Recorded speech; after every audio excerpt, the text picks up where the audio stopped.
Hello friends, എല്ലാവർക്കും സുഖമാണല്ലോ. ഇന്ന് നമുക്ക് നാടൻ പലഹാരം കൊഴുക്കട്ട ഉണ്ടാക്കാം.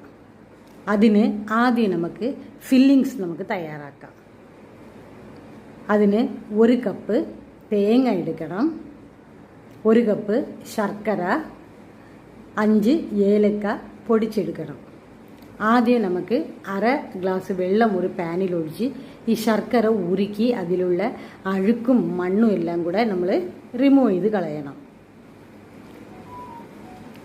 അങ്ങനെ നമ്മൾ ക്ലീൻ ചെയ്ത ശർക്കര പാനിലേക്ക് തന്നെ ഒഴിച്ച് നമ്മൾ അതിനെ നന്നായിട്ട് നമുക്ക് ചൂടാക്കണം. അതിലേക്ക് നമ്മൾ തേങ്ങയും ഏലക്കയും കൂടെ ചേർത്ത് നന്നായിട്ട് നമ്മൾ മിക്സ് ചെയ്യണം.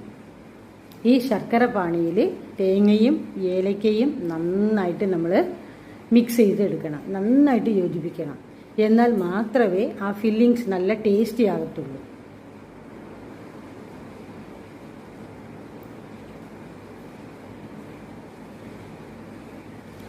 ഇതിൻ്റെ കൂടെ ഒരു 4 സ്പൂൺ കപ്പലണ്ടി കൂടെ വറുത്ത് പൊടിച്ച് ചേർക്കണം. അപ്പോൾ കുറച്ചുകൂടെ നല്ല ടേസ്റ്റ് ആയിരിക്കും.